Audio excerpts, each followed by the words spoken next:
A few years ago, I made a video about how much the original Ecco the Dolphin truly scared me as a kid.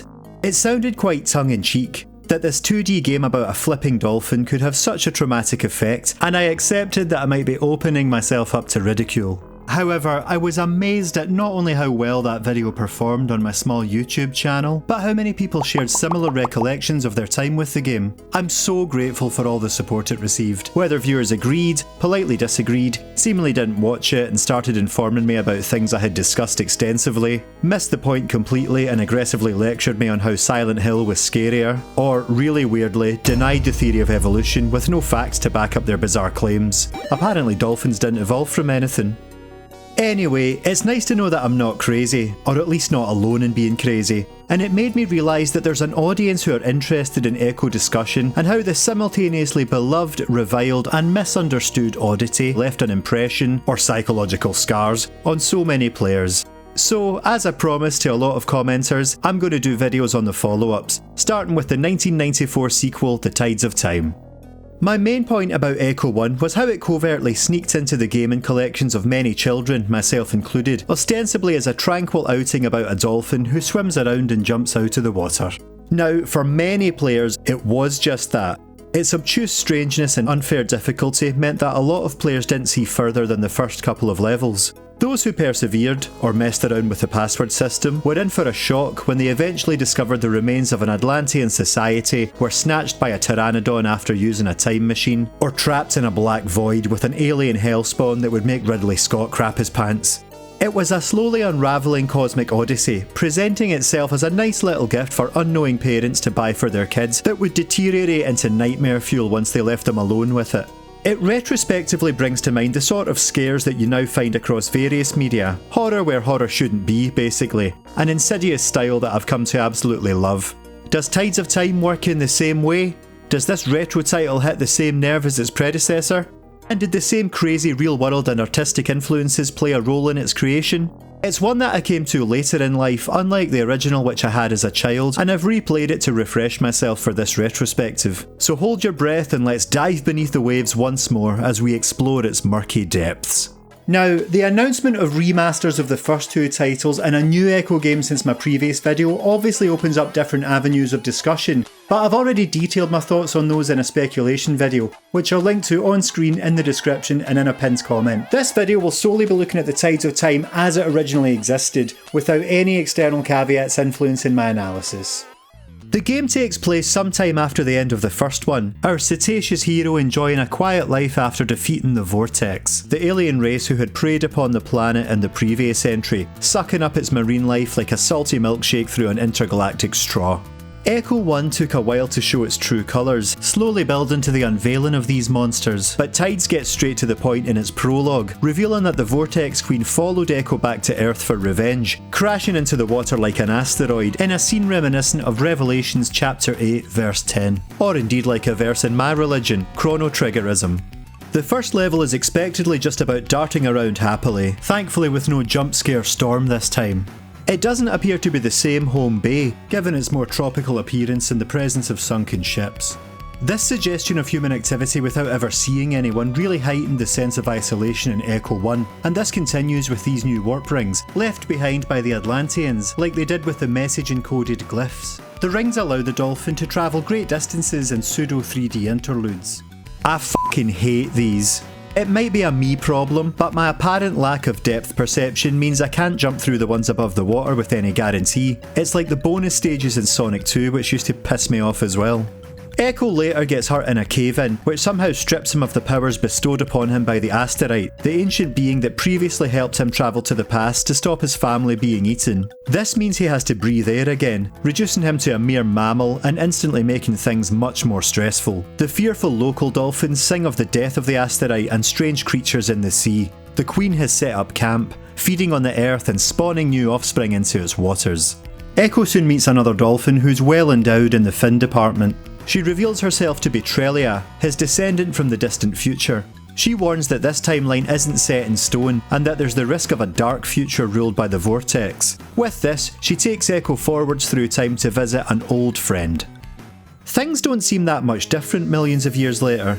That is until you make your way to the surface and find that dolphins have evolved to fly using helium sacs and move things telekinetically, Ecco able to hitch a ride with them through the air. As well as having a go at his appearance, they explain to their ancestor that the earth and sea have gained sentience over the eons, tubes of water now connecting the oceans with floating islands dotted above the waves, decorated with some interesting new flora. As for the fauna, there's actually nothing too unusual. Sharks, rays and small fish haven't outwardly changed, so must have been doing fine in Darwinian terms. Particularly interesting is the re-emergence of the Orthoceras, which we actually see in the game's present too, and which has survived into the future. These went extinct in the late Triassic era in real life, but their iconically conical design has resurfaced throughout other cephalopods since, so maybe the conditions of this game world allowed them to evolve from the nautilus, currently their only living relative. Just a thought. I'm no biologist, and like the prehistoric era of the original, the developers were probably more interested in creating a thought-provoking setting, rather than one that invites the application of logic. As idyllic as it all sounds, this is where what I'd consider the first real startling moment occurs as Ecco takes to the sky tubes. Evolution has allowed for the emergence of this fucking eldritch abomination, the giant floating Medusa, an enormous jellyfish which flies around and blocks your way, sometimes even grabbing and tossing you with its tendrils. It's an unnerving sight, the little dolphin going up against this spiked amorphous monstrosity, and it can be a frantic fight to get past. I think this would have been a controller throwing moment if I'd stumbled across it without prior warning in my youth. If this is the future, I say we destroy the planet even faster. Everybody buy a gas guzzler and start burning your rubbish. Nah, I'm kidding, but do check out my video on gaming and environmentalism after this one. Tube of Medusa and its accompanying auto-scrollers feel quite intense for such an early section, more akin to the tube or the machine from the first game. Hope you enjoy them though, because if you fall from the Tube of Medusa, you're going to have to replay the previous stage just to have another attempt at it. It's easy to do so as well, either by mistiming a leap when you're trying to avoid the Medusa or being thrown by it. The speed at which Ecco falls means that even if you do land in the waterway, you might end up passing right through it before you can correct Ecco's trajectory. I'm playing this on Steam so I can make use of the rewind feature because honestly, who's got the time for this kind of thing? Why don't you just... Don't say fuck off. Fuck off. You know? Just fuck off. I imagine this would have just put so many people off the game prematurely, like the early stages of the original did. Looking at you, Undercaves. In a way though, it kind of sums up Ecco. Enthralling and unsettling as our humble dolphin goes up against an intimidating foe with some frantic fight or flight gameplay, coupled with visuals that really sell the spectacle, just squandered for the sake of difficulty and pointless frustration. Poor decisions like this robbed a lot of players of getting to fully indulge in these begrudged classics. Your reward for doing so well and getting past these pain fests is you get to play one of the worst levels of all, Skylands. You need to sing at these bubbles to launch Ecco through the air to reach floating islands, but there doesn't seem to be any rhyme or reason to the angle or force with which they launch you, so you can easily end up back where you started. What fun. Next up is Fin to Feather, which introduces a crazy mechanic. The power of transformation. By touching these metaspheres fashioned by the asterite, Ecco can morph into different animals, in this instance a seagull, otherwise known as a cliff chicken. This allows him to fly over large obstacles, but also leaves him open to airborne attacks. Never mind what was in the water, it was what was above it that got me this time. These eagles swooping at you suddenly was a bit of a jump scare. Ecco can later become a jellyfish, a shark, and something else we'll get onto. These forms are another example of the sort of science fiction angle that I'd argue this game leans into more relentlessly than its predecessor. They're a novelty, but they're largely superfluous and don't really bring much to the experience, to the point that you don't even need to use the jellyfish one in the sole stage in which it features. We eventually arrive in the subterranean home of our old friend, unsurprisingly the asterite itself. Seriously, why the f*** did Trelia drop us so far away and make us go through all that? It shows us its memories of the Vortex Queen coming to Earth and kicking its balls to smithereens, suggesting its consciousness spans across all potential timelines. That's presumably how Trelia and her species are aware of these different realities. It calls Ecco the stone that split the stream of time in two, which a flying dolphin had cryptically hinted at earlier, in reference to how he created two possible futures when he used the Atlantean time machine in the past, and how only he can change the fate of the planet. It tasks us with going back to the present and restoring it orb by orb, so it can help avert the shitty future. But not before this untelegraphed puzzle in which you have to manoeuvre downwards through it at a very steady pace, otherwise you'll be bumped out. If you make it to the bottom, Ecco will be whooshed back to his own time. The next set of levels chronicle the journey to find the destroyed asteroid in the present, reuniting some baby orcas with their mother along the way. Here, check this out. If you echolocate into the sky here, a bunch of the wee bastards will fall from nowhere. Maze of Stone only appears in hard mode, or unfair mode as it should be called. A shark attacks right away before you have time to react. There's hard, and then there's the game just working against you. Not providing a solid, satisfying challenge, but sabotaging your attempt from the start. Our old friend the spiky ring makes a comeback, and is as much fun to use as it always was. I'll let you interpret that however you like. Sea of Darkness is an unwelcoming prospect. These waters can be eerie enough without being so dark that you can only illuminate the area by echolocating. The hell does that work anyway? Bioluminescent algae? The sudden appearance of a Vortex drone made me recoil, to see them just bobbing around in the normal timeline as the invasive species start to take root. Going by comments posted online, this moment caught a few young players off guard. There is some levity around these parts though. This dolphin who demands a fish before he lets you pass made me laugh. There are apocalyptic stakes, but this amusing gatekeeper is making us waste time rounding him up a snack. So long and thanks for all the fish. This all culminates in the Moray Abyss, which makes me kind of uncomfortable. The resident eels take up so much space and attack from nowhere. I've never liked enemies that can move freely around the screen, like the angry sun from Mario or the cat thing from Animal Well.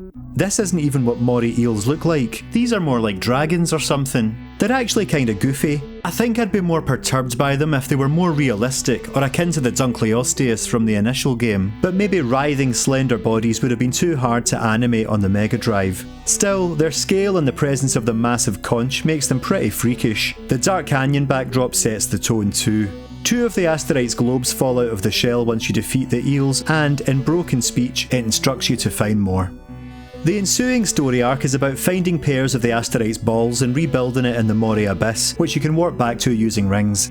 It divulges more of the plot as you restore its consciousness and fix its speech impediment. Turns out the Vortex Queen knew that the asteroid empowered Echo and so tried to destroy it when she crash landed on Earth, then took its last set of globes into the dark future for protection. The asteroid sent Echo to the distant past in the original, but this time it's the opposite. The eternal entity tasks the little singer with finding a way to reach the distant future. Yeah, no biggie.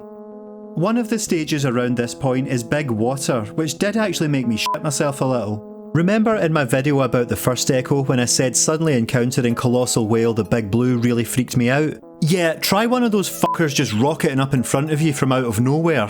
As I've said a few times across these videos, I know that might sound silly coming from an adult, but something about the scale of the massive sprite artwork compared to Tiny Echo really puts me on edge, despite the whales being friendly and helpful towards their cetacean cousin.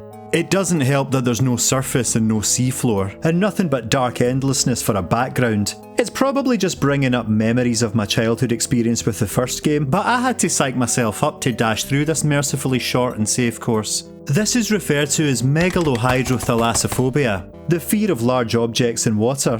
I looked at regular old thalassophobia last time around, the general fear of open water, and this sequel manages to prey on such anxieties too, whether the devs meant for that to happen or not.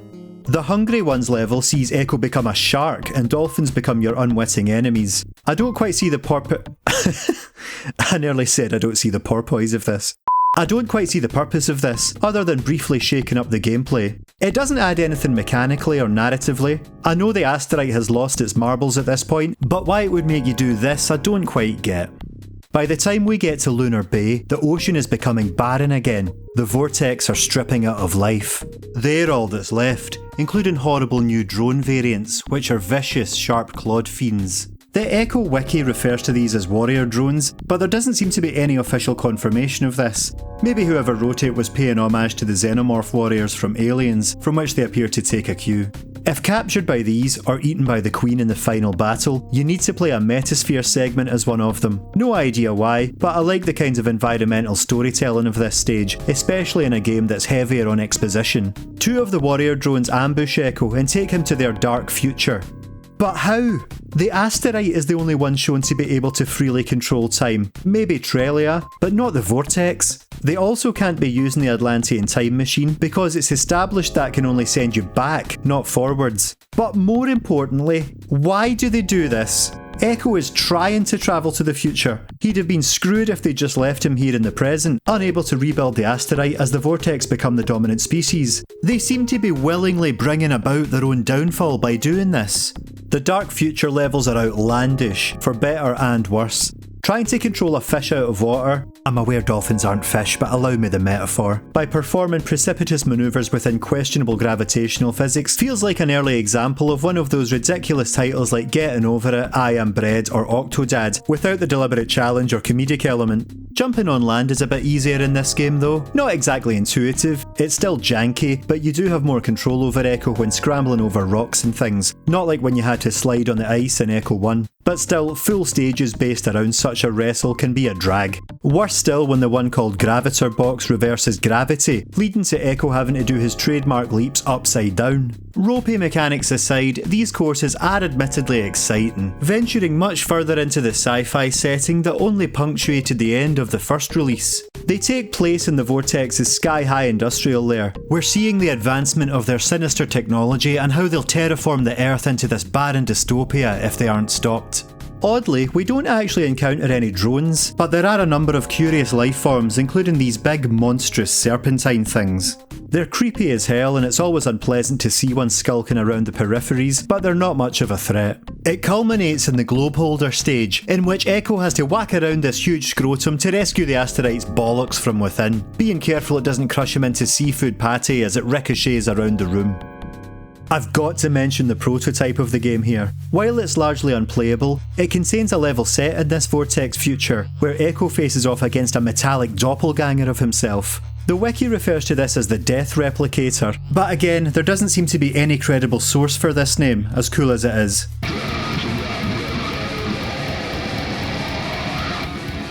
Echo's creator Ed Annunziata just refers to it as a cyborg dolphin, based on an ornament the dev team had in the office. You thankfully can't take damage in this build, as I'm sure it would have been a formidable adversary.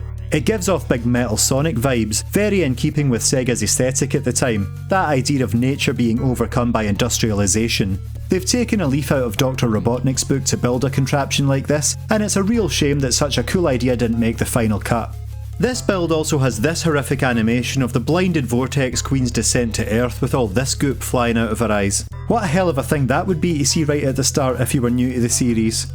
The time travelling testicles bring us back to a present day level known ominously as convergence, which in evolutionary terms refers to traits shared by different species due to their environment as opposed to ancestry, but here it also portends the Vortex starting to take over.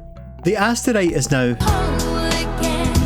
and puts a message in the group chat to summon the dolphins of the world to help defeat the intergalactic intruders, as we see upon returning to Lunar Bay.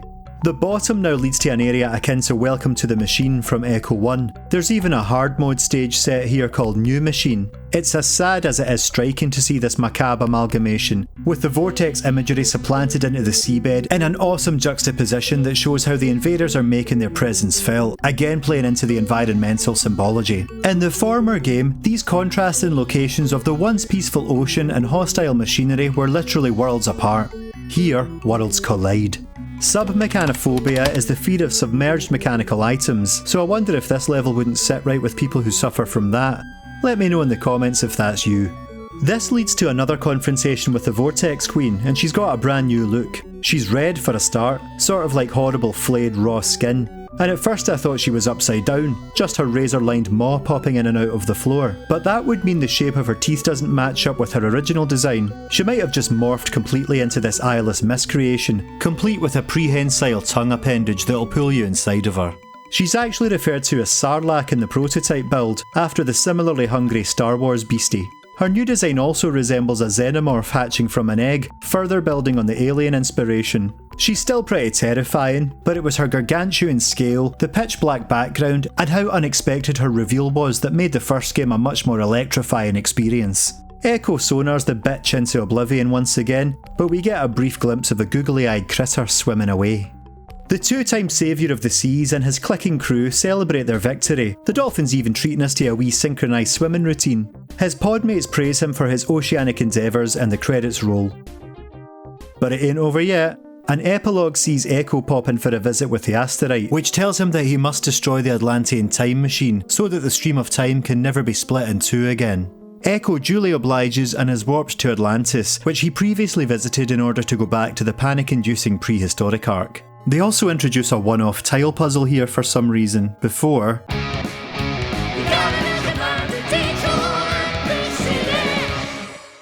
sandwiched in the middle of the denouement is this bizarre minigame segment. Ecco uses a metasphere to become a school of fish and has to navigate tunnels while avoiding hungry dolphins. It isn't even difficult and, like some of the other transformations, comes across as being tacked on for the hell of it or for a giggle. But talk about a ruined climax. And is his consciousness split across multiple fish? That's like a level of body horror. The Vortex Queen in her gonk of a larval form is here too, and the race is on to reach the time machine first. City of Forever here is tedious. You need to repeatedly find the Queen and linger around her without getting too close in order for her to open gates, then sneak in behind her before they close. Ecco makes it to the machine, but instead of destroying it, uses it and disappears into the tides of time. Completion of the game awards a secret password, which was apparently meant to do something in a planned third installment about the war between the Atlanteans and the Vortex, with the Dolphin going back in time to help. This never materialised at the time, but I wouldn't be surprised if this is where the long-awaited Ecco 3 picks up from. Sorry, I said I wouldn't mention that. The epilogue text also states that the Queen escaped into prehistory, but was unable to rule over the creatures of that time, so was forced to integrate into the life cycles of the planet. This supposedly made the Vortex the ancestors of modern arthropods, paradoxically explaining why things like crabs attack Ecco throughout his quests. Time travel nerds, have at it in the comments.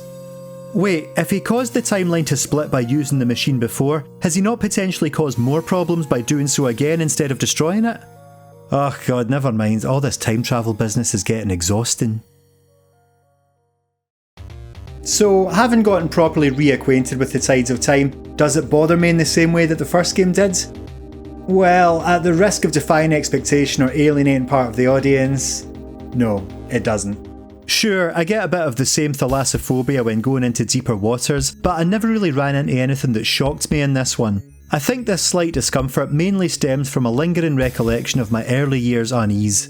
The biggest factor in this though is that I came into the tides of time later in life as an adult, compared to being scarred by the original at about 6 years old. I didn't own it growing up. So there'll be no blaming mother today.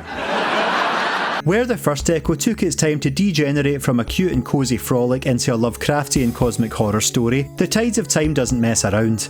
Characters are quickly established, the sci-fi heavy plot expositionally delineated, and battle lines against the extraterrestrial threat drawn before you've as much as had your dorsal fin nibbled by a shark. It's weird rather than scary, and feels more like a character-driven tale of goodies versus baddies, often lacking that intrusive air of loneliness, mystery and dread that defined its predecessor. Either it's too short and scares, or I'm too rich in years for it to affect me in the same way as the first one. I'd say Tides is relatively easier, more refined, and dare I say more fun, but that leaves a lot to be desired, as it's still dripping with many of the problems and idiosyncrasies of Ecco 1.